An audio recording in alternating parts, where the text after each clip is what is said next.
और सब जैम सी दी जैम सीधी जैम सीधी। अपना ब्रदर जी अगला सवाल है जी जी सर। ਤੇ ਪਵਿੱਤਰ ਆਤਮਾ ਦੇ ਮੁਤਲਕ ਔਰ ਗੈਰ ਜ਼ੁਬਾਨਾਂ ਬੋਲਣ ਦੇ ਬਾਰੇ। ਅੱਛਾ ਜੀ। ਤੇ ਇਹਦੇ ਵਿੱਚ ਹੈਗਾ ਜੀ ਜਿਹੜੀਆਂ ਗੈਰ ਜ਼ੁਬਾਨਾਂ ਗੈਰ ਭਾਸ਼ਾਵਾਂ ਪਵਿੱਤਰ ਆਤਮਾ ਦੇ ਨਾਲ ਬੋਲਦੇ ਹੈਗੇ ਆ, ਹਾਂਜੀ। ਉਹ ਕਿੰਨੀਆਂ ਤਰ੍ਹਾਂ ਦੀਆਂ ਹੁੰਦੀਆਂ, ਉਹਦੀ ਕਿਸਮਾਂ ਹੁੰਦੀਆਂ ਜੀ? ਹਾਲੇਲੂਇਆ। ਦੇਖੋ, ਹਾਂਜੀ। ਪਹਿਲਾ ਕਰੰਥੀਆਂ 12 ਦੀ 10 ਪੜ੍ਹੋ ਨਾ, ਹੂੰ ਤੇ ਉਹਦੇ ਵਿੱਚ ਸਾਨੂੰ ਇਹ ਪਤਾ ਲੱਗ ਰਿਹਾ ਹੈ ਕਿ ਇੱਕ ਭਾਸ਼ਾ ਨਹੀਂ ਗੀ ਜਾਂ ਇੱਕ ਗੈਰ ਜ਼ੁਬਾਨ ਇੱਕ ਹੀ ਨਹੀਂ, ਹਾਂ ਬਲਕਿ ਗੈਰ ਟੰਗਸ ਲਫ਼ਜ਼ ਲਿਖਿਆ ਹੈ ਬਈ ਜ਼ੁਬਾਨਾਂ, ਜ਼ੁਬਾਨ ਨਹੀਂ ਜ਼ੁਬਾਨਾਂ। ਉਹ ਤਾਂ ਪੜ੍ਹ ਦਿਓ ਜੀ। ਹਾਂਜੀ ਉਹ ਪਹਿਲਾ ਕਰੰਥੀਆਂ 12 ਦੀ 10 ਦੇ ਵਿੱਚ ਇਸ ਤਰ੍ਹਾਂ ਹੈ ਜੀ। ਜੀ। ਅਤੇ ਹੋਰ ਕਿਸੇ ਨੂੰ ਕਰਾਮਾਤਾਂ ਵਿਖਾਉਣ ਦੀ ਸਮਰੱਥਾ, ਅਤੇ ਹੋਰ ਕਿਸੇ ਨੂੰ ਅਗੰਮ ਵਾਕ, ਅਤੇ ਹੋਰ ਕਿਸੇ ਨੂੰ ਆਤਮਾ ਦੇ ਪਛਾਣ, ਅਤੇ ਹੋਰ ਨੂੰ ਅਨੇਕਾਂ ਪ੍ਰਕਾਰ ਦੀਆਂ ਭਾਸ਼ਾਵਾਂ, ਅਤੇ ਹੋਰ ਕਿਸੇ ਨੂੰ ਭਾਸ਼ਾਵਾਂ ਦਾ ਅਰਥ ਕਰਨਾ। ਭਾਸ਼ਾਵਾਂ। ਹਾਂ, ਇਹਦਾ ਅਨੇਕਾਂ ਪ੍ਰਕਾਰ। ਹਾਂਜੀ। ਸੋ ਇਹਦਾ ਮਤਲਬ ਇਹ ਕਿ ਹੁਣ ਸਾਨੂੰ ਇੱਕ ਜ਼ਰੂਰਤ ਪੈ ਗਈ ਹੈ, ਕਿਉਂਕਿ ਇੱਥੇ ਲਫ਼ਜ਼ ਜ਼ੁਬਾਨ ਨਹੀਂ ਲਿਖਿਆ, ਜ਼ੁਬਾਨਾਂ ਦੀ ਗੱਲ ਹੋ ਰਹੀ ਹੈ। ਇਸ ਲਈ ਇਹ ਬੜਾ ਅੱਛਾ ਸਵਾਲ ਆਇਆ ਹੈ ਕਿ ਗੈਰ ਜ਼ੁਬਾਨਾਂ ਦੀਆਂ ਕਿਸਮਾਂ। ਠੀਕ ਹੈ, ਗੈਰ ਜ਼ੁਬਾਨ ਦੀ ਕਿਸਮ ਵੀ ਗੈਰ ਕਿਸਮਾਂ ਮਤਲਬ ਕਾਈਂਡਸ ਕਹਿ ਲਓ ਜਾਂ ਉਹਨੂੰ। ਸੋ ਠੀਕ ਹੈ, ਬਾਈਬਲ ਦੇ ਵਿੱਚ ਸਾਨੂੰ ਇਹ ਪਤਾ ਲੱਗਦਾ ਪਹਿਲਾ ਕਰੰਥੀਆਂ 13 ਦੀ 1 ਦੇ ਵਿੱਚ, ਮੇਰੇ ਖਿਆਲ ਨਾਲ ਪੜ੍ਹੀ ਆਓ, ਇਹ ਦੂਤਾਂ ਦੀਆਂ ਜ਼ੁਬਾਨਾਂ ਨੇ। ਜਦੋਂ ਦੂਤ ਆਪਸ ਵਿੱਚ ਗੱਲ ਕਰਦੇ ਨੇ ਤੇ ਇਸ਼ਾਰਿਆਂ ਨਾਲ ਨਹੀਂ ਕਰਦੇ, ਹਨਾ, ਜਾਂ ਬਾਡੀ ਲੈਂਗੁਏਜ ਜਿਹਨੂੰ ਕਹਿ ਲਓ, ਹਨਾ, ਇਸ਼ਾਰੇ ਹੀ ਹੋ ਗਏ। ਹਾਂਜੀ ਹਾਂਜੀ। ਉਹ ਕੁਝ ਬੋਲਦੇ ਨੇ। ਹਾਂ। ਤੇ ਇਹਦਾ ਮਤਲਬ ਇਹ ਕਿ ਫਰਿਸ਼ਤੇ ਵੀ ਕੁਝ ਆਪਣੀ ਬੋਲੀ ਬੋਲਦੇ ਨੇ। ਹਾਂ। ਔਰ ਇੱਥੇ ਵੀ ਦੇਖਦੇ ਫਰਿਸ਼ਤੇ ਗੂੰਗੇ ਨਹੀਂ ਹੈਗੇ, ਗੂੰਗੇ ਗੱਲ ਕਰਦੇ, ਉਹ ਬੋਲਦੇ ਨੇ। ਹਾਂਜੀ। ਤੇ ਇਹਦਾ ਮਤਲਬ ਪਹਿਲੇ ਨੰਬਰ 1 ਜਿਹੜੀ ਹੈ ਉਹ ਫਰਿਸ਼ਤਿਆਂ ਦੀ ਜ਼ੁਬਾਨਾਂ ਨੇ। ਹਾਂਜੀ। ਠੀਕ ਹੈ ਜੀ। ਹਾਂਜੀ ਹਾਂ। ਹਾਂਜੀ। ਇਹ ਪਹਿਲਾ ਕਰੰਥੀਆਂ 13ਵੀਂ ਦੀ ਪਹਿਲੀ ਆਇਤ 'ਚ ਲਿਖਿਆ ਹੈਗਾ। ਇਹ ਪੌਲੁਸ ਕਹਿ ਰਿਹਾ, ਭਾਵੇਂ ਮੈਂ ਮਨੁੱਖਾਂ ਅਤੇ ਸਵਰਗੀ ਦੂਤਾਂ ਦੀਆਂ ਬੋਲੀਆਂ ਬੋਲਾਂ, ਪਰ ਜੇ ਮੇਰੇ ਵਿੱਚ ਪ੍ਰੇਮ ਨਾ ਹੋਵੇ ਤਾਂ ਠਣ ਕਰਨ ਵਾਲਾ ਪਿੱਤਲ ਅਥਵਾ ਛਣ ਕਰਨ ਵਾਲਾ ਛਾਣੇ। ਮਤਲਬ ਉੱਥੇ ਲਿਖਿਆ ਹੈਗਾ ਸਵਰਗ ਦੂਤਾਂ ਦੀ ਜ਼ੁਬਾਨਾਂ ਵੀ ਹੈ। ਹਾਂ, ਸਵਰਗ ਦੂਤਾਂ ਦੀ ਜ਼ੁਬਾਨਾਂ। ਹਾਂ।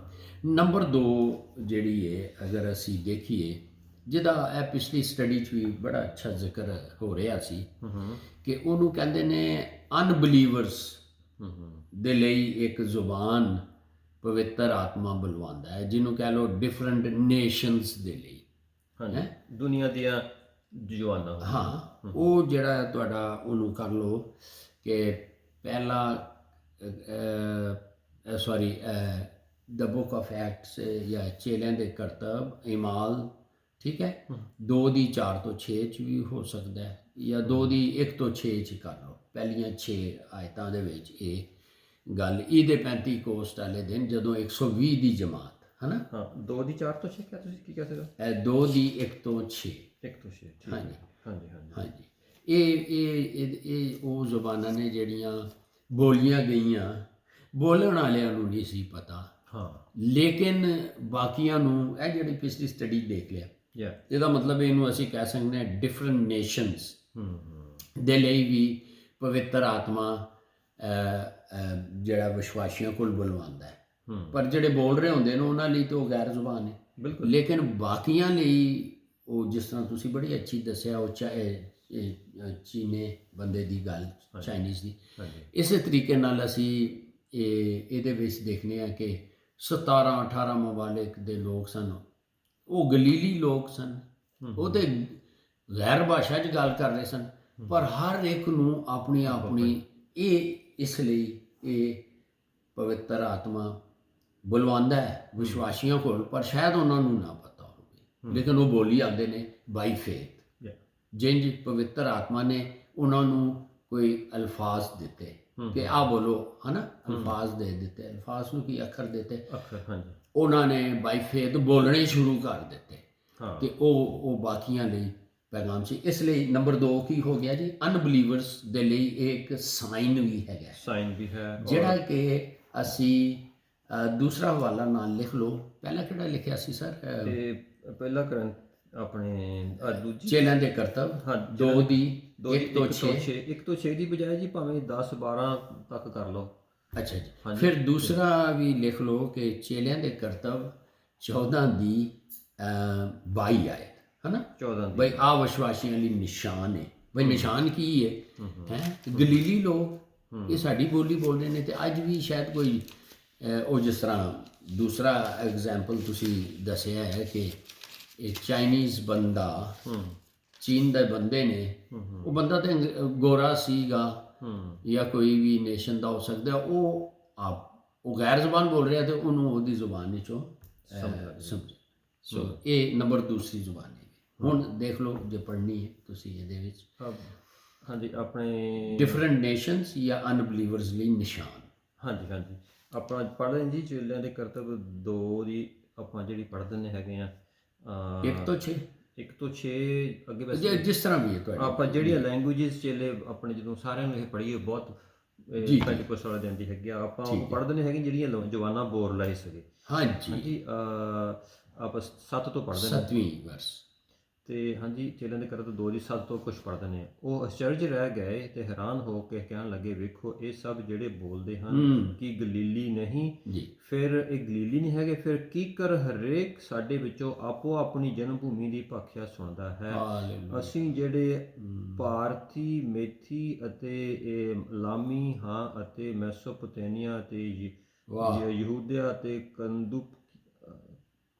ਕਪੰਦੀਆ ਸੁਤਮ ਅਸੀਆ, ਫਿਰ ਹੋਰ ਆਸੀਆ, ਫਰੂਗੀਆ ਅਤੇ ਪੂਮਫੁਲੀਆ ਅਤੇ ਮਿਸਰ, ਲੀਬੀਆ ਅਤੇ ਹਿੱਸੇ ਵਿੱਚ ਰਹਿਣ ਵਾਲੇ ਹਾਂ। ਹਾਂਜੀ ਤੇ ਰੋਮੀ ਵੀ ਸਗੇ, ਬਹੁਤ ਤਰ੍ਹਾਂ ਦੇ ਸਗੇ, ਤਕਰੀਬਨ ਸਾਰੀਆਂ ਲੈਂਗੁਏਜ ਜਿੱਥੋਂ ਉਹਨਾਂ ਨੂੰ ਸਮਝ ਆ ਰਹੀ, ਉਹਨਾਂ ਨੂੰ ਸਮਝ ਲੱਗ ਰਹੀ ਹੈ। ਹਾਂਜੀ ਹਾਂਜੀ। ਸੋ ਇਹ ਜੇ ਇਹਨੂੰ ਅਨਬਲੀਵਰਸ ਲਈ ਅਵਿਸ਼ਵਾਸੀਆਂ ਲਈ ਨਿਸ਼ਾਨ, ਜਾਂ ਫਿਰ ਜਿਸ ਤਰ੍ਹਾਂ ਇਹ ਨੇਸ਼ਨਸ ਦਾ ਜ਼ਿਕਰ ਆ ਗਿਆ ਇਹ ਹੋ ਗਿਆ, ਜਾਂ ਡਿਫਰੈਂਟ ਨੇਸ਼ਨਸ ਦੇ ਲਈ ਬੋਲੀਆਂ ਜਾਂਦੀਆਂ। ਪ੍ਰੇਅਰ ਦੇ ਵਿੱਚ ਵੀ ਕੁਝ ਪ੍ਰੇਅਰ ਲੈਂਗੁਏਜ ਦੇ ਵਿੱਚ ਵੀ ਅੱਗੇ ਤੀਸਰਾ ਲਿਖ ਲਓ, ਤੁਸੀਂ ਲਿਖ ਲਓ ਪ੍ਰੇਅਰ ਲੈਂਗੁਏਜ। ਹਾਂਜੀ ਕਿ ਇਹ ਉਹ ਜ਼ੁਬਾਨ ਹੈ ਤੀਸਰੀ ਜਿਹੜੀ ਕਿ ਤੁਸੀਂ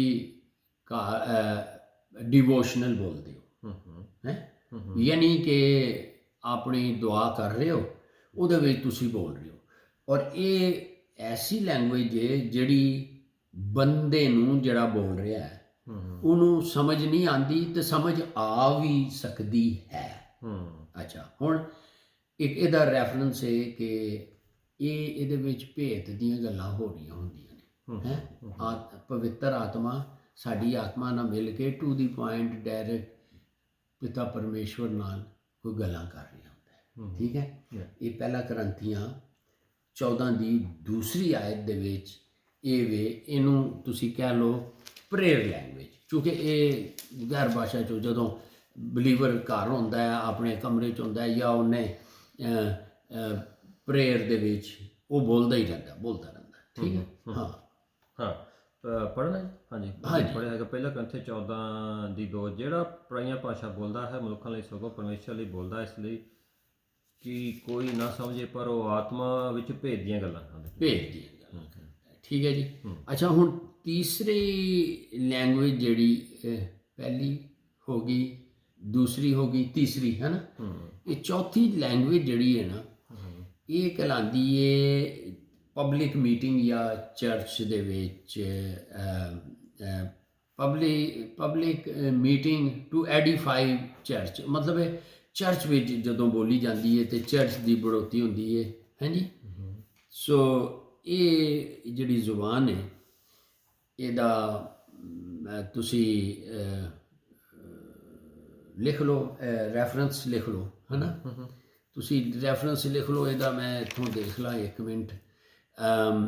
ਪਹਿਲਾ ਕਰੰਥੀਆਂ 14 ਦੀ 26 ਤੋਂ 28 ਦੇ ਵਿੱਚ ਜਦੋਂ ਕਿ ਲਿਖਿਆ ਹੈ ਕਿ ਤੁਸੀਂ ਇਕੱਠੇ ਹੁੰਦੇ ਹੋ ਸੰਗਤੀ 'ਚ ਹੋ, ਚਰਚ ਵਿੱਚ ਹੋ। ਠੀਕ ਹੈ। ਸੋ ਇਹ ਉਹ ਲੈਂਗੁਏਜ ਹੈ ਜਿਹਦੇ ਵਿੱਚ ਲੋਕ ਬੋਲਦੇ ਨੇ ਤੇ ਨਾਲ ਟਰਾਂਸਲੇਸ਼ਨ ਵੀ ਹੋਣੀ ਚਾਹੀਦੀ ਹੈ। ਹਾਂ। ਠੀਕ ਹੈ। ਇਹ ਜਦੋਂ ਖੁਦਾ ਦੇ ਲੋਕ ਇਕੱਠੇ ਹੁੰਦੇ ਨੇ, ਉਹਨਾਂ ਕੋਲ ਅੱਛੀ ਟੈਸਟਮਨੀਜ਼ ਹੁੰਦੀਆਂ ਨੇ, ਗਵਾਹੀਆਂ ਹੁੰਦੀਆਂ ਨੇ, ਉਹਨਾਂ ਕੋਲ ਗੀਤ ਹੁੰਦੇ ਨੇ, ਉਹਨਾਂ ਕੋਲ ਕੋਈ ਤਾਲੀਮ ਜਾਂ ਟੀਚਿੰਗ ਰੱਬ ਨੇ ਦੱਸੀ ਹੁੰਦੀ, ਕਿਉਂਕਿ ਜਦੋਂ ਵੀ ਪਰਮੇਸ਼ਵਰ ਦੇ ਘਰ ਆਉਣਾ ਹੈ ਤੇ ਬੜੀ ਤਿਆਰੀ 'ਚ ਆਉਣਾ ਹੈ, ਪਹਿਲੀ ਤਿਆਰੀ ਕਰਨੀ ਹੈ। ਲਓ ਜੀ, ਮੈਂ ਕੱਲ ਜਾਣਾ ਹੈ ਚਰਚ ਤੇ ਮੈਂ ਪਿਤਾ ਪਰਮੇਸ਼ਵਰ ਨੂੰ ਮਿਲਣਾ ਹੈ, ਪ੍ਰਭੂ ਯਿਸੂ ਨੂੰ ਮਿਲਣਾ ਹੈ, ਪਵਿੱਤਰ ਆਤਮਾ ਤੇ ਸਾਡੇ ਅੰਦਰ ਹੀ ਹੈ। ਤੇ ਉਹ ਇੱਕ ਤਿਆਰੀ ਕਰਕੇ ਜਦੋਂ ਅਸੀਂ ਜਾਂਦੇ ਹਾਂ ਤਾਂ ਕਿ ਲਾਭ ਹੋਵੇ ਐਡੀਫਿਕੇਸ਼ਨ ਆਫ ਚਰਚ ਦੇ ਲਈ, ਹੈ ਨਾ। ਸੋ ਉਹ ਤੁਸੀਂ ਪੜ੍ਹਦੇ ਹੋ 26 ਤੋਂ 28 ਦੇ ਵਿੱਚ। ਇਹਨੂੰ ਕਹਿੰਦੇ ਨੇ public meeting to edify the church, ਜਾਂ ਚਰਚ ਨੂੰ ਇਹਦਾ ਫਾਇਦਾ ਹੋਣ ਦੇ ਲਈ। ਠੀਕ ਹੈ। ਹਾਂਜੀ, ਠੀਕ ਹੈ ਜੀ। ਆਪਾਂ ਹੈਗੀ ਪਹਿਲਾ ਗ੍ਰੰਥੀਆਂ 14 ਦੀ 26 ਤੋਂ 28 ਵਿੱਚ ਇਸ ਤਰ੍ਹਾਂ ਲਿਖਿਆ ਹੈ। ਹਾਂਜੀ। ਸੋ ਭਰਾਵੋ, ਗੱਲ ਕੀ ਹੈ, ਜੇ ਤੁਸੀਂ ਇਕੱਠੇ ਹੁੰਦੇ ਹੋ ਤਾਂ ਕਿਸੇ ਦੇ ਕੋਲ ਭਜਨ, ਕਿਸੇ ਦੇ ਕੋਲ ਸਿੱਖਿਆ ਤੇ ਕੋਈ ਅਗੰਮੀ ਗਿਆਨ, ਕਿਸੇ ਦੇ ਕੋਲ ਪਰਾਈ ਭਾਸ਼ਾ, ਕਿਸੇ ਦੇ ਕੋਲ ਅਰਥ ਹੈ, ਸਭ ਕੁਝ ਲਾਭ ਦੇ ਲਈ ਹੋਣਾ ਚਾਹੀਦਾ ਹੈ। ਲਾਭ ਲਈ। ਹਾਂ, ਠੀਕ ਹੈ। ਤੇ ਹਾਂਜੀ, ਬਿਲਕੁਲ। 12ਵੀਂ ਆਇਤ ਵਿੱਚ ਵੀ ਇਹ ਦੱਸਿਆ ਗਿਆ ਹੈ ਕਿ ਕੋਈ ਵੀ ਤੁਸੀਂ ਦਾਤਾਂ ਜਿਹੜੀਆਂ ਨੇ, ਇਹ ਦਾਤਾਂ ਸਾਨੂੰ ਸੁਪਰ ਕ੍ਰਿਸਚਨ ਨਹੀਂ ਬਣਾਉਂਦੀਆਂ। ਇਹ ਇਸ ਲਈ ਕਿ ਇਹਦਾ ਫਾਇਦਾ ਚਰਚ ਨੂੰ ਹੋਣਾ ਚਾਹੀਦਾ ਹੈ ਨਾ। ਠੀਕ ਹੈ। ਸਾਡੇ ਰੂਹਾਨੀ ਤਰੱਕੀ ਵੀ ਹੁੰਦੀ ਹੈ। ਠੀਕ ਹੈ। ਇਹਦੇ ਕਈ ਬੈਨੀਫਿਟਸ ਹੋ ਸਕਦੇ ਨੇ। ਉਹ ਫਿਰ ਬੈਨੀਫਿਟਸ ਬਾਅਦ ਚ ਕਰਾਂਗੇ। ਉਹ ਅੱਛਾ ਇਹਨਾਂ ਕੋਲ ਸਵਾਲ ਤਿਆਰ ਹੁੰਦੇ ਨੇ। ਅੱਛਾ, ਸੌਰੀ। ਸੋ ਇਹ ਜੇ 4 ਨੰਬਰ 1 ਫਰਿਸ਼ਤਿਆਂ ਦੀ। ਹਾਂ। ਠੀਕ ਹੈ। ਐਂਜਲਸ, ਐਂਜੈਲਿਕ ਜਿਹੜੀ ਵੀ ਉਹ ਬੋਲਦੇ ਨੇ। ਇਹ ਇੱਕ ਧਿਆਨ ਰੱਖਣਾ ਕਿ ਇਹਦੀ ਸ਼ੈਤਾਨ ਵੀ ਸਮਝਦਾ। ਹਾਂ, ਕਿਉਂਕਿ ਉਹ ਫਰਿਸ਼ਤਾ ਸੀਗਾ। ਉਹ ਤੇ ਫਰਿਸ਼ਤਿਆਂ ਦਾ ਸੀ। ਨੰਬਰ 2 ਜਿਹੜੀ ਸੀ, ਕਿਹੜੀ ਸੀ? ਦੁਨੀਆ ਦੀ ਲੈਂਗੁਏਜ ਹੈ। ਦੁਨੀਆ ਦੀ ਲੈਂਗੁਏਜ, ਇਹ ਦੁਨੀਆ ਦੀ ਲੈਂਗੁਏਜ ਉਹ ਵੀ ਸ਼ੈਤਾਨ ਸਮਝਦਾ ਹੈ। ਠੀਕ ਹੈ। ਯਾਨੀ ਤੀਸਰਾ ਕਿਹੜੀ ਸੀ? Prayer language. ਪ੍ਰੇਅਰ ਲੈਂਗੁਏਜ ਦੀ ਉਹ ਨਹੀਂ ਸਮਝ ਸਕਦਾ, ਕਿਉਂਕਿ ਇਹਦੇ ਵਿੱਚ ਭੇਤ ਦੀਆਂ ਸੀਕ੍ਰੇਟ ਗੱਲਾਂ ਹੋ ਰਹੀਆਂ ਹੁੰਦੀਆਂ ਨੇ। ਉੱਥੇ ਲਿਖਿਆ ਹੈ ਉਹਦੀ ਕੋਈ ਵੀ ਨਹੀਂ ਸਮਝ ਸਕਦਾ। ਇਹ ਉਹ ਲੈਂਗੁਏਜ ਹੈ ਜਿਹੜੀ ਰੂਹਾਨੀ ਜੰਗ ਦੇ ਲਈ, ਆਤਮਿਕ ਯੁੱਧ ਦੇ ਲਈ ਪਵਿੱਤਰ ਆਤਮਾ ਇੱਕ ਬਲੀਵਰ ਕੋਲੋਂ ਬੁਲਵਾਉਂਦਾ ਹੈ। ਉਹਦੇ ਵਿੱਚ ਬੜੇ ਬੜੇ ਕੰਮ ਕਰਾ ਰਿਹਾ ਹੁੰਦਾ ਹੈ। ਹਾਂ, ਉਹ ਕਿੱਥੇ ਲਿਖਿਆ ਜੀ? ਇੱਥੇ ਕੋਈ ਨਹੀਂ ਸਮਝ ਸਕਦਾ। ਪਹਿਲਾ ਕਰੰਥੀਆਂ 14 ਦੀ 2 ਚ ਹੈ, ਜਿਹੜਾ ਅਨਨੋਨ ਟੰਗਸ ਵਿੱਚ ਗੱਲ ਕਰਦਾ ਹੈ, ਬੇਗਾਨਾ ਜ਼ੁਬਾਨਾਂ 'ਚ ਗੱਲ ਕਰਦਾ ਹੈ। ਉਹ ਪੜ੍ਹ ਦਿਓ ਜ਼ਰਾ। ਉਹਦੀ ਕੋਈ ਨਹੀਂ ਸਮਝ ਸਕਦਾ, ਇੱਥੇ ਤੱਕ ਸ਼ੈਤਾਨ ਨਹੀਂ ਸਮਝ ਸਕਦਾ। ਹਾਂਜੀ, ਪਹਿਲਾ ਕਰੰਥੀ 14 ਦੀ 2। ਹਾਂ। ਜਿਹੜਾ ਪਰਾਈਆਂ ਭਾਸ਼ਾ ਬੋਲਦਾ ਹੈ ਉਹ ਮਨੁੱਖ ਲਈ ਨਹੀਂ, ਸਗੋਂ ਪਰਮੇਸ਼ਰ ਨਾਲ ਬੋਲਦਾ ਹੈ, ਇਸ ਲਈ ਉਹ ਕੋਈ ਨਹੀਂ ਸਮਝ ਸਕਦਾ। ਕੋਈ ਨਹੀਂ ਸਮਝ। ਉਹ ਕੁਛ ਜ਼ੁਬਾਨ ਹੈ ਜਿਹੜੀ ਕੋਈ ਨਹੀਂ ਸਮਝ ਸਕਦਾ, ਪਰ ਉਹ ਆਤਮਾ ਨਾਲ ਭੇਦੀਆਂ ਗੱਲਾਂ ਕਰਦਾ ਹੈ। ਜਿਹੜਾ ਫਿਰ ਬੋਲ ਰਿਹਾ ਹੈ, ਅਗਰ ਉਹ ਦੇਖੋ, ਇਹ ਅਸੀਂ ਸ਼ੁਰੂ ਤੇ ਅਸੀਂ ਆਪਣੀ ਸੋਲ ਤੋਂ ਸ਼ੁਰੂ ਕਰਨੇ ਆ, ਪ੍ਰਾਣ ਤੋਂ। ਅਸੀਂ ਬੋਲਦੇ ਹਾਂ, ਸਾਨੂੰ ਪਤਾ ਲੱਗਦਾ, ਲੇਕਿਨ ਹੌਲੇ ਹੌਲੇ ਅਸੀਂ ਰੂਹ 'ਚ ਉਤਰ ਆਉਂਦੇ ਹਾਂ। ਲੇਕਿਨ ਅਗਰ ਗੈਰ ਭਾਸ਼ਾ, ਸਾਡਾ ਮਾਈਂਡ ਵੀ ਚੱਲ ਰਿਹਾ ਹੁੰਦਾ, ਪਿਤਾ ਜੀ, ਪ੍ਰਭੂ ਯਿਸੂ ਜੀ ਕੀ ਬੋਲ ਗਿਆ, ਤੇ ਉਹਦਾ ਅਰਥ ਉਹਨੂੰ ਮਿਲ ਸਕਦਾ। ਇਹ ਨਹੀਂ ਕਿ ਉਹ 13ਵੀਂ ਆਇਤ ਪੜ੍ਹ ਦਿਓ। ਇਸ ਲਈ ਉਹਨੂੰ ਦੱਸ ਸਕਦਾ ਹੈ, ਰੱਬ ਦੱਸ ਸਕਦਾ ਹੈ ਕਿ ਭਾਈ ਇਹ ਕਾਹਦੇ ਲਈ ਮੈਂ ਕਰਾ ਰਿਹਾ। ਪਵਿੱਤਰ ਆਤਮਾ ਦੱਸ ਸਕਦਾ ਹੈ। ਹਾਂਜੀ, ਹੈ ਨਾ। ਬਿਲਕੁਲ ਜੀ। 13ਵੀਂ ਆਇਤ ਤੇ ਪੜ੍ਹ ਦਿਓ। ਹਾਂਜੀ, ਇਸ 13ਵੀਂ 'ਚ ਲਿਖਿਆ ਹੈਗਾ, ਇਸ ਕਰਕੇ ਜਿਹੜਾ ਪਰਾਈ ਭਾਸ਼ਾ ਬੋਲਦਾ ਹੈ ਉਹ ਪ੍ਰਾਰਥਨਾ ਕਰੇ ਕਿ ਅਰਥ ਵੀ ਕਰ ਸਕੇ। ਹਾਂ, ਤੇ ਉਹਨੂੰ ਟ੍ਰਾਂਸਲੇਸ਼ਨ ਮਿਲ ਜਾਂਦੀ ਹੈ। ਹੋ ਸਕਦਾ ਹੈ ਦਰਸ਼ਨ ਖੁੱਲ ਗਿਆ, ਜਾਂ ਜਿਸ ਤਰ੍ਹਾਂ ਵੀ ਹੈ। ਇਹ ਇੱਕ ਗੱਲ। ਹਾਂਜੀ, ਹਾਂਜੀ, ਇਹ 2 ਚੀਜ਼ਾਂ ਹੋਰ ਜੀ। ਇੱਕ ਤਾਂ ਜੀ, ਜਦੋਂ ਆਪਾਂ ਪਰਾਈ ਭਾਸ਼ਾ ਬੋਲਦੇ ਹੈਗੇ ਆ, ਉਹਦੇ ਵਿੱਚ ਅਸੀਂ ਯਿਸੂ ਨੂੰ ਐਡੀਫਾਈ ਕਰਦੇ ਹੈਗੇ ਆ, ਉਸ ਦੀ ਵਰਸ਼ਿਪ ਕਰਦੇ ਹਾਂ, ਯਿਸੂ ਦੇ ਨਾਮ ਨੂੰ ਉੱਚਾ ਚੱਕਦੇ ਹਾਂ ਜੀ। ਇਹ ਵਚਨ 'ਚ ਵੀ ਹੈਗਾ। ਇਹ ਬਹੁਤ ਹੀ ਅੱਛਾ ਹੈ। ਜਿਸ ਤਰ੍ਹਾਂ ਚੇਲਿਆਂ ਦੇ ਕਰਤੱਵ, ਉਹਦੇ 10 ਪਾਰਟ ਦੀ 44 ਤੇ 45 ਦੇ ਵਿੱਚ ਜਦੋਂ ਯਾਨੀ ਚੇਲਿਆਂ ਦੇ ਕਰਤੱਵ ਪਾਰਟ 10 10 ਚੈਪਟਰ 10 ਵਰਸਸ 44 ਤੇ 44 ਤੋਂ 46 44 ਤੇ 45 ਦੇ ਵਿੱਚ ਕੁਰਨੀਲੀਅਸ ਦੇ ਘਰ ਦੀ ਗੱਲ ਹੈ। ਉੱਥੇ ਉਹ ਕੀ ਕਰ ਰਹੇ ਸਨ। ਔਰ ਦੂਸਰਾ ਵੀ ਇੱਕ ਲਿਖ ਲਓ, ਚੇਲਿਆਂ ਦੇ ਕਰਤੱਵ 19 ਦੀ 5ਵੀਂ ਆਇਤ 6ਵੀਂ ਆਇਤ, ਕਿ ਉਹਦੇ ਵਿੱਚ ਉਹ ਕੀ ਕਰਦੇ ਨੇ। ਉਹਦੇ ਨਾਂ ਉਹਦੀ ਵਡਿਆਈ ਕਰਦੇ ਨੇ। ਠੀਕ ਹੈ, ਇਹ ਦੋ ਆਇਤਾਂ ਪੜ੍ਹ ਦਿਓ, ਬਣੀਆਂ ਨੇ ਲੇਕਿਨ ਚਲੋ ਜੀ। ਤੇ ਹਾਂਜੀ, ਚੇਲਿਆਂ ਦੇ ਕਰਤੱਵ 10 ਦੀ 46 ਪੜ੍ਹਦੀ ਹੈ ਜੀ, 46 ਓਕੇ 45 46 ਪੜ੍ਹਦੇ ਨੇ। ਅਤੇ ਸੁਨਤ ਕੀਤੇ ਹੋਏ ਨਿਸ਼ਚਾਵਾਨ ਜਿੰਨੇ ਪਤਰਸ ਦੇ ਨਾਲ ਆਏ ਸਨ ਦੰਗ ਹੋ ਗਏ ਕਿ ਪਰਾਈਆਂ ਕੌਮਾਂ ਦੇ ਲੋਕਾਂ ਉੱਤੇ ਵੀ ਪਵਿੱਤਰ ਆਤਮਾ ਦੀ ਦਾਤ ਵਹਾਈ ਗਈ, ਕਿਉਂ ਜੋ ਉਹ ਉਹਨਾਂ ਨੂੰ ਬੋਲੀਆਂ ਬੋਲਦੇ ਅਤੇ ਪਰਮੇਸ਼ਰ ਦੀ ਵਡਿਆਈ ਕਰਦੇ ਸੀ। ਹਾਂਜੀ, ਠੀਕ ਹੈ, ਹਾਂਜੀ, ਪਰਮੇਸ਼ਵਰ ਦੀ ਵਡਿਆਈ ਕਰਦੇ ਆ। ਇੰਜ ਹੀ ਪਾਲੂਸ ਰਸੂਲ ਜਦੋਂ ਇਫਸਿਸ ਦੇ ਏਰੀਏ ਵਿੱਚ ਇਲਾਕੇ 'ਚ ਗਿਆ ਤੇ ਉੱਥੇ ਯੋਹੰਨਾ ਬਪਤਿਸਮਾ ਦੇਣ ਵਾਲੇ ਕੋਈ ਦੇ ਸ਼ਾਗਿਰਦ ਸਨ, ਉਹਨਾਂ ਉੱਤੇ ਵੀ ਜਦੋਂ ਪਵਿੱਤਰ ਆਤਮਾ ਆਇਆ ਜਾਂ ਉਹਨਾਂ ਨੂੰ ਬੈਪਟਿਜ਼ਮ ਆਫ ਹੋਲੀ ਸਪਿਰਿਟ ਹੋਇਆ ਜਾਂ ਗੈਰ ਜ਼ੁਬਾਨਾਂ ਬੋਲਣ ਲੱਗੇ ਤੇ ਉਹ ਵੀ ਰੱਬ ਦੀ ਵਡਿਆਈ ਕਰਨ ਲੱਗ ਪਏ। ਇਸ ਲਈ ਇਹ ਨਹੀਂ ਕਿ ਅਸੀਂ ਸੁਪਰ ਕ੍ਰਿਸਚਨ ਆ ਭਾਈ, ਅਸੀਂ ਫਤਵੇ ਦਿੰਦੇ ਰਹੀਏ ਜਾਂ ਕਿ ਉਹਨੂੰ ਡਿਗਰੀ ਦਿੰਦੇ ਰਹੀਏ ਉਹ ਅਨਬਲੀਵਰ ਹੈ, ਅਸੀਂ ਬੜੇ ਪਵਿੱਤਰ ਹਾਂ। ਇਹ ਦੂਸਰਿਆਂ ਦੇ ਲਾਭ ਲਈ ਵੀ ਹੈ, ਆਪਣੇ ਲਈ ਵੀ ਹੈ, ਦੂਸਰਿਆਂ ਲਈ ਵੀ ਹੈ। ਤੇ ਇੱਕ ਹੋਰ ਜਿਵੇਂ ਵਰਸ ਪੜ੍ਹ ਦੇਣਾ, ਕਿਹੜਾ ਜੀ? 19 ਦੀ 5 ਤੇ 6।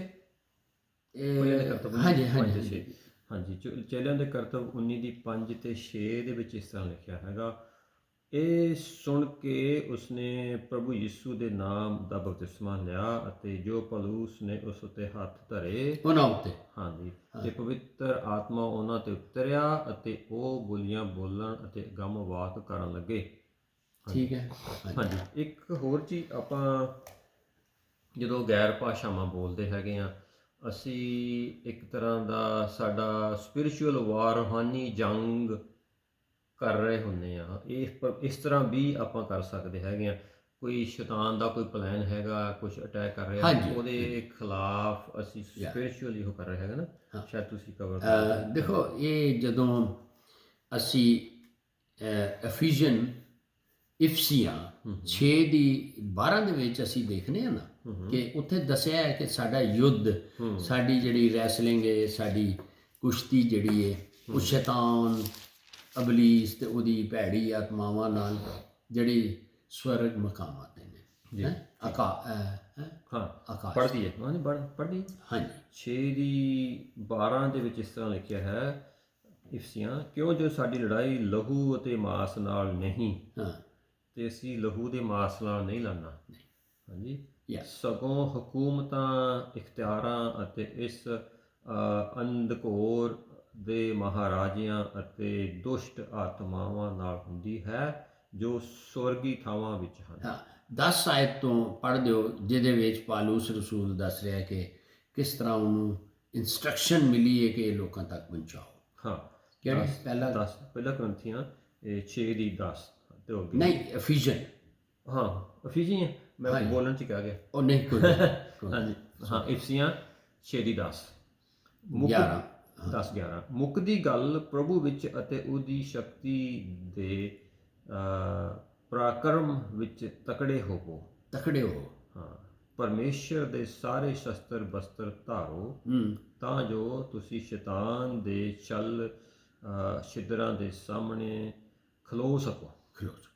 ਸੋ ਇਹ ਅਸਤਰ ਵਸਤਰ ਜਿਹੜੇ ਨੇ, ਇਹ ਸਾਨੂੰ ਸ਼ੈਤਾਨੀ ਹਮਲਿਆਂ ਤੋਂ ਬਚਾਉਂਦੇ ਨੇ। ਹਾਂਜੀ, ਲੇਕਿਨ ਗੱਲ ਆ ਗਈ ਕਿ ਜਦੋਂ ਅਸੀਂ ਰੂਹਾਨੀ ਇਹ ਜਿਹੜੇ ਨੇ ਨਾ, ਇਹਨਾਂ ਨੂੰ ਕਹਿ ਲਓ ਕਿ ਦਫਾ ਯਾਨੀ ਡਿਫੈਂਸਿਵ ਆਰਮਰਸ, ਅਟੈਕਿੰਗ ਵੈਪਨਸ ਜਾਂ ਹਮਲਾ ਕਰਨੇ ਵਾਲੇ ਜਿਹੜੇ ਨੇ, ਉਹਦੇ ਵਿੱਚ ਇਹ ਗੈਰ ਜ਼ੁਬਾਨ ਜਿਹੜੀ ਹੈ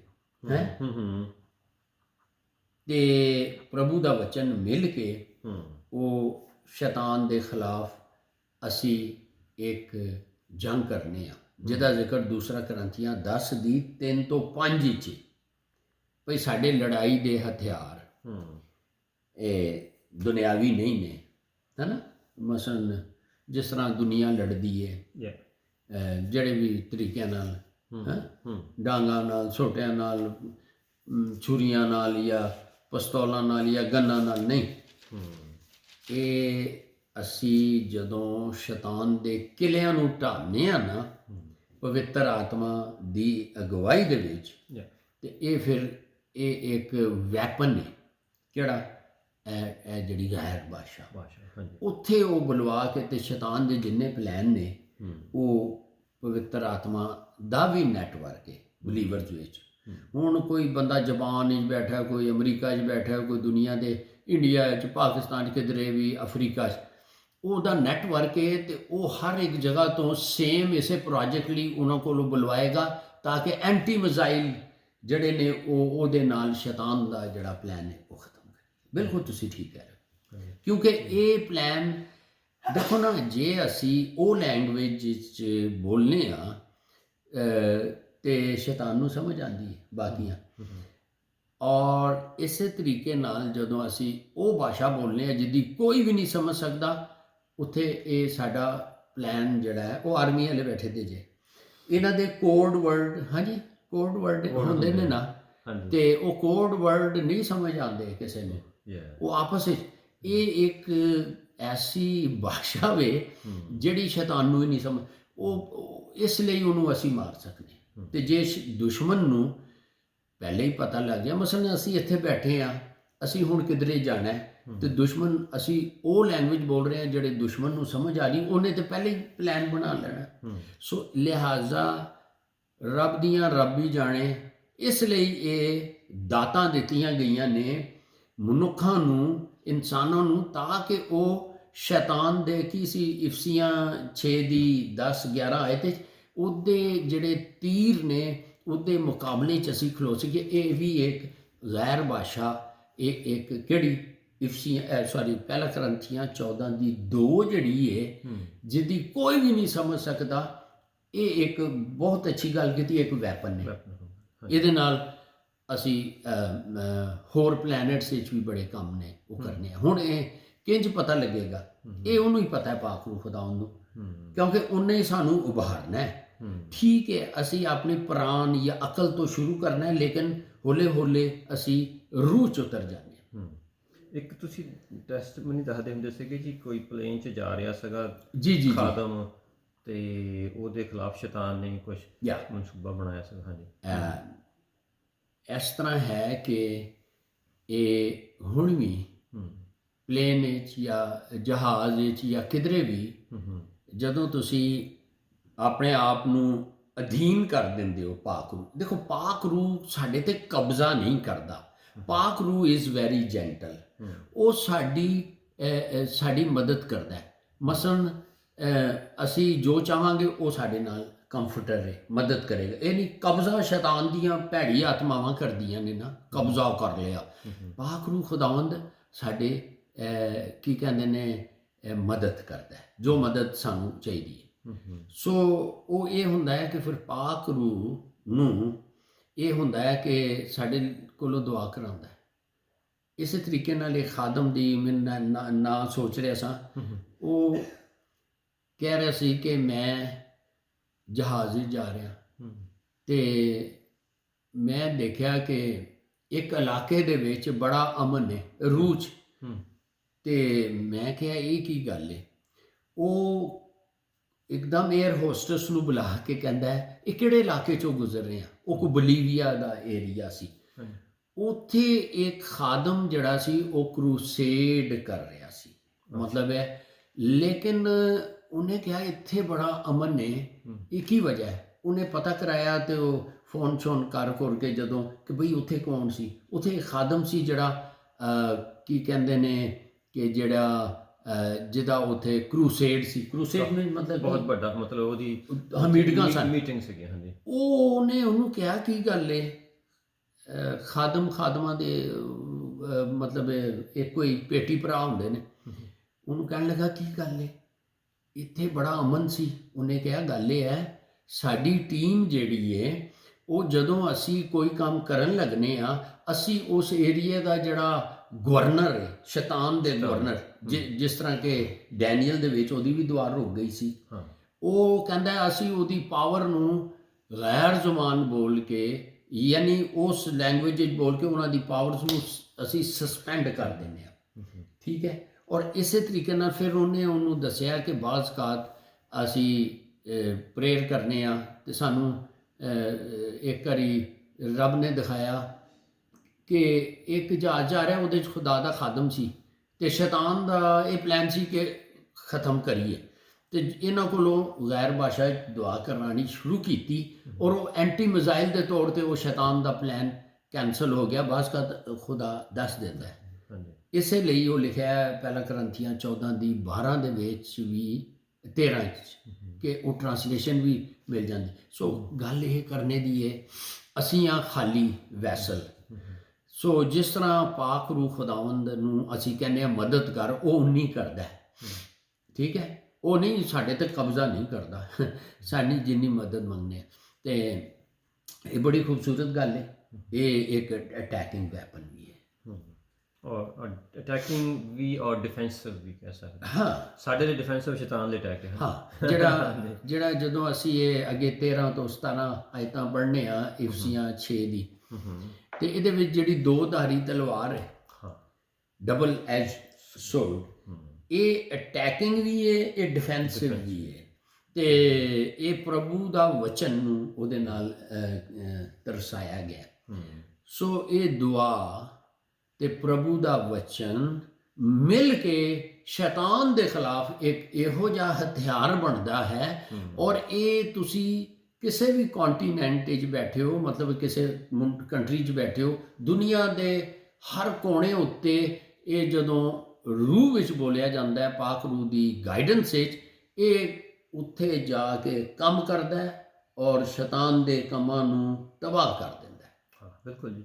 ਤੁਸੀਂ ਕਹਿੰਦੇ ਹੁੰਦੇ ਆ ਜੀ, ਸਾਡੀ ਆਪਾਂ ਪੜ੍ਹਿਆ ਵੀ ਹੈਗਾ, ਸਾਡੀ ਲੜਾਈ ਉਹਨਾਂ ਅੰਧਕਾਰ ਦੀਆਂ ਸ਼ਕਤੀਆਂ, ਪੜ੍ਹਿਆ ਵੀ ਹੈਗਾ ਨਾ, ਸ਼ਕਤੀਆਂ ਦੇ ਨਾਲ ਹੈਗੀਆਂ ਜਿਹੜੀਆਂ ਸਵਰਗੀ ਮਕਾਮ, ਤੇ ਅਸੀਂ ਇੱਥੇ ਬੈਠੇ ਉਹਨਾਂ ਦੇ ਖਿਲਾਫ ਲੜਦੇ ਹੈਗੇ ਆ। ਹਾਂਜੀ, ਹੁਣ ਗੱਲ ਵੱਧਦੀ ਜਾ ਰਹੀ ਹੈ। ਇਹ ਜਿਹੜਾ ਭਜਨ 8 ਹੈ, ਹਾਂਜੀ ਹਾਂਜੀ, ਉਹ 3 ਆਇਤ ਤੋਂ ਗਾਂ ਤੁਸੀਂ ਦੇਖੋ ਨਾ, ਤੇ ਅਸੀਂ ਰਹਿੰਦੇ ਤੇ ਇਸ ਪਲੈਨਟ 'ਚ ਆ, ਇਸ ਸਿਆਰੇ ਦੇ ਵਿੱਚ, ਲੇਕਿਨ ਸਾਡੇ ਹੋਰ ਵੀ ਪਲੈਨਟਸ ਵਿੱਚ ਇੱਥੋਂ ਹੀ ਬੈਠੇ ਅਸੀਂ ਕੰਮ ਕਰ ਰਹੇ ਹੁੰਦੇ ਆ। ਸੂਰਜ, ਚੰਨ, ਸਿਤਾਰੇ, ਇਹ ਸਾਰੇ ਜਿਹੜੇ ਨੇ ਪ੍ਰਭੂ ਯਿਸੂ ਮਸੀਹ ਨੇ ਇਹ ਜਿੱਤ ਪ੍ਰਾਪਤ ਕਰਕੇ ਇਫਸੀਆਂ ਉਹਦੀ 20 ਤੋਂ 23 ਆਇਤ ਦੇ ਵਿੱਚ ਇਹ ਅਧਿਕਾਰ ਚਰਚ ਨੂੰ ਦੇ ਦਿੱਤਾ ਹੈ। ਬਿਲਕੁਲ ਜੀ। ਸੋ ਲਿਹਾਜ਼ਾ ਇਹ ਕੰਮ ਹੈ, ਇਹ ਬਲੀਵਰਸ ਦਾ, ਵਿਸ਼ਵਾਸੀਆਂ ਦਾ ਇਹ ਹੀ ਕੰਮ ਹੈ ਕਿ ਉਹ ਰੂਹਾਨੀ ਜੰਗ ਵਿੱਚ ਹਰ ਬਲੀਵਰ ਜਿਹੜਾ ਹੈ ਉਹ ਹਿੱਸਾ ਲੈਂਦਾ ਹੈ, ਉਹ ਲੈਣਾ ਚਾਹੀਦਾ ਹੈ। ਅਸੀਂ ਯੋਧੇ ਹਾਂ, ਰੂਹਾਨੀ ਜੰਗ ਕਰਨ ਵਾਲੇ। ਬਿਲਕੁਲ। ਹਾਂਜੀ, ਜੇ ਸਾਡੀ ਤਾਂ ਕੋਈ ਨਾਲ ਲੜਾਈ ਹੈਗੀ ਹੈ, ਜੇ ਅਸੀਂ ਨਹੀਂ ਲੜਦੇ ਤਾਂ ਸ਼ੈਤਾਨ ਵੀ ਕਹਿੰਦਾ ਵਾ ਠੀਕ ਹੈ, ਤੇ ਇੱਥੇ ਸੁੱਤਾ ਰਹਿ ਤੂੰ ਬੈਠਾ ਆ। ਹਾਂਜੀ, ਤੇ ਇੱਕ ਤੁਸੀਂ ਆਇਤ ਕਹਿੰਦੇ ਹੁੰਦੇ ਆ ਜੀ, ਜਿਹੜਾ ਜੰਗ ਨਹੀਂ ਕਰਦਾ, ਯਰਮੀਆ 48:10। ਮੈਨੂੰ ਪਤਾ ਸੀ ਕਿ ਕੁਛ ਨਾ ਕੁਛ ਮੇਰੇ ਜ਼ਿਹਨ 'ਚ ਆ ਗਈ। ਜਰਮਾਇਆ, ਹਾਂ, ਯਰਮੀਆ 48:10। ਇਸ ਲਈ ਇਹ ਵਚਨ ਨੇ, ਦੇਖੋ ਨਾ, ਪ੍ਰਭੂ ਯਿਸੂ ਮਸੀਹ, ਦੇਖੋ ਦੂਸਰਾ 2 ਥੈਸਲੋਨੀਅਨ ਚੈਪਟਰ 2 ਦੇ ਵਿੱਚ ਅਗਰ ਅਸੀਂ ਨੂੰ ਪੜ੍ਹੀਏ ਤੇ ਯਿਸੂ ਮਸੀਹ ਆਪਣੇ ਮੂੰਹ ਦੀ ਤਲਵਾਰ ਤੋਂ, ਯਾਨੀ ਵਚਨ ਦੇ ਨਾਲ ਯਿਸੂ ਦੇ ਵਿਰੋਧੀ ਨੂੰ ਖਤਮ ਕਰੇਗਾ। ਇਹ ਕਲਾਮ ਜਿਹੜਾ ਹੈ ਇਹ ਬੋਲਿਆ ਜਾਂਦਾ ਹੈ, ਔਰ ਜਦੋਂ ਬੋਲਿਆ ਜਾਂਦਾ ਹੈ ਇਹ ਕਤਲ ਕਰਦਾ ਹੈ। ਠੀਕ ਹੈ। ਇਸ ਲਈ ਲਿਖਿਆ ਹੈ, ਉਹ ਬੰਦਾ ਸਰਾਪੀ ਹੈ ਜਿਹੜਾ ਆਲਸੀ ਦੇ ਨਾਲ ਪਰਮੇਸ਼ਵਰ ਦਾ ਕੰਮ ਕਰਦਾ ਹੈ। ਜਿਹੜਾ, ਕਿਉਂਕਿ ਅਸੀਂ ਰੂਹਾਨੀ ਯੁੱਧ ਵਿੱਚ ਹਾਂ, ਜੇ ਅਸੀਂ ਯੁੱਧ ਨਹੀਂ ਕਰਦੇ ਤੇ ਸੁੱਤੇ ਰਹਿੰਦੇ ਹੈਗੇ ਆ, ਮਤਲਬ ਯੁੱਧ ਨਹੀਂ ਕਰਦੇ, ਹੈ ਨਾ। ਤੇ ਉਹ ਜਰਮਾਇਆ 48:10 ਦੇ ਵਿੱਚ ਕੀ ਲਿਖਿਆ ਹੈਗਾ? ਸਰਾਫੀ ਹੈ। ਜਰਮਾਇਆ 48:10 ਕਹਿੰਦਾ, ਸਰਾਫੀ ਹੈ ਉਹ ਜਿਹੜਾ ਯਹੋਵਾ ਦਾ ਕੰਮ ਆਲਸ ਨਾਲ ਕਰਦਾ ਹੈ। ਹਾਲੇਲੂਇਆ। ਅਤੇ ਸਰਾਫੀ ਹੈ ਉਹ ਜਿਹੜਾ ਆਪਣੀ ਤਲਵਾਰ ਨੂੰ ਲਹੂ ਵਹਾਉਣ ਤੋਂ ਰੋਕਦਾ ਹੈ। ਹਾਲੇਲੂਇਆ। ਲਹੂ ਵਹਾਉਣ ਤੋਂ ਜੋ ਆਪਣੀ ਤਲਵਾਰ ਨੂੰ ਰੋਕਦਾ ਹੈ। ਆਪਣੀ ਤਲਵਾਰ ਨੂੰ ਇਸਤੇਮਾਲ ਕਰਨਾ ਹੈ। ਵਚਨ, ਪ੍ਰਭੂ ਦਾ ਵਚਨ। ਸਾਡੀ ਤਲਵਾਰ ਹੈ ਵਚਨ। ਇੰਜ ਹੀ ਯਾਦ ਆ ਗਿਆ ਜ਼ਬੂਰ 101 ਦੀ 8ਵੀਂ ਆਇਤ ਵਿੱਚ ਦਾਊਦ ਨਬੀ ਕਹਿੰਦਾ ਹੈ, ਮੈਂ ਹਰ ਤੜਕੇ ਉੱਠ ਕੇ, ਸਵੇਰੇ ਉੱਠ ਕੇ 101 ਦੀ 8ਵੀਂ। ਹਾਂਜੀ ਹਾਂਜੀ ਇਹ ਵਚਨ ਬੋਲ ਕੇ ਮੈਂ ਉਹਨਾਂ ਨੂੰ ਮਤਲਬ ਹੈ ਕਤਲ ਕਰਨਾ ਹਾਂ ਬਹੁਤ ਨੇ। ਹਾਲੇਲੂਇਆ। ਹਰ ਸਵੇਰ। ਹਾਂਜੀ ਜ਼ਬੂਰ 101 ਆਪਾਂ ਲੰਬਾ ਹੋ ਜਾਂਦਾ ਤਾਂ ਬਸ ਫਿਨਿਸ਼ ਕਰ ਦਿਆਂਗੇ ਜੀ। ਤੇ ਹੋਰ ਕੋਈ ਟੌਪਿਕ ਰਹਿ ਗਿਆ ਜੀ ਆਪਾਂ ਇਹਦੇ ਵਿੱਚ ਜੀ? ਨਹੀਂ, ਉਹ ਸਵਾਲ ਦੇ ਹਿਸਾਬ ਨਾਲ ਇਹ 4 ਟਾਈਪਸ ਨੇ। ਹਾਂ ਠੀਕ ਹੈ, ਦੂਤਾਂ ਦੀਆਂ ਜ਼ੁਬਾਨਾਂ ਹੋ ਗਈਆਂ, ਹਾਂ। ਫਿਰ ਪ੍ਰੇਅਰ ਲੈਂਗੁਏਜ ਹੋ ਗਈ, ਪ੍ਰੇਅਰ ਲੈਂਗੁਏਜ ਦੇ ਵਿੱਚ ਫਿਰ ਡਿਵੋਸ਼ਨਲ ਵੀ ਹੋ ਗਿਆ, ਪਰਮੇਸ਼ਰ ਨੂੰ ਗਲੋਰੀਫਾਈ ਕਰਦਾ ਹੈਗਾ, ਚਰਚ ਦੀ ਐਡੀਫਿਕੇਸ਼ਨ ਤੇ ਵਿੱਚ ਰੂਹਾਨੀ ਜੰਗ ਵੀ ਆ ਗਿਆ। ਹਰ ਰੂਹਾਨੀ ਜੰਗ। ਹਾਂਜੀ ਹਾਂਜੀ ਠੀਕ ਹੈ। ਫਿਰ ਪਬਲਿਕ ਮੀਟਿੰਗ ਚਰਚ ਦੇ ਵਿੱਚ ਵੀ ਇਹ 4 ਜ਼ੁਬਾਨਾਂ ਦੀਆਂ ਕਿਸਮਾਂ ਨੇ। ਅਸੀਂ ਨਹੀਂ ਦੱਸ ਰਹੇ, ਬਾਈਬਲ ਦੱਸ ਰਹੀ ਹੈ। ਹੁਣ ਇਹ ਕਿਹੜੀ ਜ਼ੁਬਾਨ ਕਿੱਥੇ ਕਿੱਥੇ ਬੁਲਵਾਉਂਦਾ ਹੈ ਉਹਨੂੰ ਪਤਾ ਹੈ। ਬਿਲਕੁਲ ਜੀ।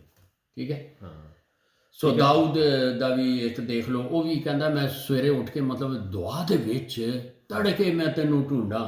ਉਹਦੇ ਵਿੱਚ ਉਹ ਸ਼ੈਤਾਨ ਇਬਲੀਸ ਦੀਆਂ ਸਾਰੀਆਂ ਭੈੜੀਆਂ ਆਤਮਾਵਾਂ ਨੂੰ ਆਪਣੇ ਇਲਾਕੇ ਵਿੱਚੋਂ ਕੱਢਦਾ ਰਹਿੰਦਾ ਹੈ। ਤੇ ਆਤਮਿਕ ਯੁੱਧ ਦਾ ਹੀ ਮਤਲਬ ਹੈ ਦੁਸ਼ਮਣ ਨੂੰ ਆਪਣੇ ਇਲਾਕੇ ਚੋਂ ਕੱਢਦਿਆ ਰਹਿਣਾ ਤੇ ਉਹਦੇ ਨਏ ਇਲਾਕਿਆਂ ਉੱਤੇ ਕਬਜ਼ਾ ਕਰਨਾ। ਇਹ ਕੀ ਕਰ ਰਿਹਾ ਜੀ ਦਾਊਦ? ਹਾਂ, ਤੇ ਦਾਊਦ ਕਹਿ ਰਿਹਾ ਜੀ ਜ਼ਬੂਰ ਭਜਨ ਸਾਮਸ 101 ਦੀ 8 ਦੇ ਵਿੱਚ, ਹਰ ਸਵੇਰੇ ਮੈਂ ਦੇਸ਼ ਦੀਆਂ ਸਾਰੀਆਂ ਦੁਸ਼ਟਾਂ ਨੂੰ ਮਿਟਾਇਆ ਕਰਾਂਗਾ। ਹਾਂ, ਹਰ ਸਵੇਰੇ ਵੀ ਉਹ ਹਰ ਰੋਜ਼ ਸਵੇਰੇ ਤੇ ਜੰਗ ਲੜਾਈ ਫੌਜ ਲੈ ਕੇ ਥੋੜੀ ਜਾਂਦਾ ਹੁੰਦਾ ਸੀਗਾ।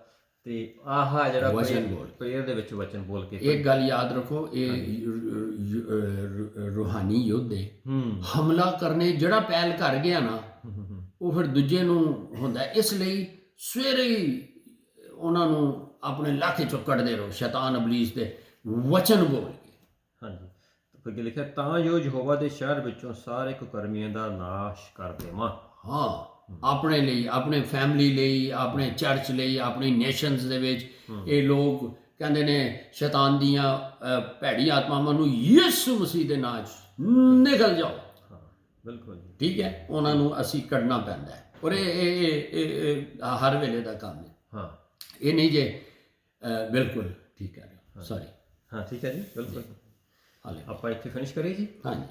ਪਰਮੇਸ਼ਰ ਪਿਤਾ ਆਪ ਦਾ ਸ਼ੁਕਰ ਕਰਦੇ ਹਾਂ ਵਚਨ ਦੇ ਲਈ, ਜੋ ਕੁਝ ਵੀ ਪੜ੍ਹਿਆ ਗਿਆ, ਸੁਣਿਆ ਗਿਆ, ਸਮਝਿਆ ਗਿਆ ਪਵਿੱਤਰ ਆਤਮਾ ਦੁਆਰਾ, ਉਹ ਸਭ ਸਾਡੇ ਅੰਦਰ ਵਸ ਜਾਏ ਔਰ ਸਾਰੇ ਵਚਨ ਨੂੰ ਯਿਸੂ ਮਸੀਹ ਦੇ ਪਵਿੱਤਰ ਲਹੂ ਦੇ ਵਿੱਚ ਢੱਕਦੇ ਹਾਂ ਤਾਂ ਕਿ ਚੋਰ ਚੋਰੀ ਨਾ ਕਰ ਸਕੇ। ਪਰਮੇਸ਼ਰ ਪਿਤਾ ਇਹ ਵਚਨ ਬਹੁਤ ਸਾਰਾ ਫਲ ਲੈ ਕੇ ਆਏ ਔਰ ਆਪ ਦੀ ਕਲੀਸਿਆ ਮਜ਼ਬੂਤ ਹੋਵੇ ਪਰਮੇਸ਼ਰ ਪਿਤਾ, ਤਾਂ ਕਿ ਆਪ ਦੇ ਰਾਜ ਦੇ ਲਈ ਬਹੁਤ ਸਾਰਾ ਫਲ ਲੈ ਕੇ ਆਏ ਪਰਮੇਸ਼ਰ ਪਿਤਾ। ਔਰ ਇਹ ਸਭ ਕੁਝ ਮੰਗਦੇ ਹਾਂ ਆਪ ਦੇ ਇਕਲੌਤੇ ਪੁੱਤਰ ਸਾਡੇ ਮੁਕਤੀਦਾਤਾ ਯਿਸੂ ਮਸੀਹ ਦੇ ਨਾਮ ਦੇ ਵਿੱਚ। ਆਮੀਨ। ਆਮੀਨ।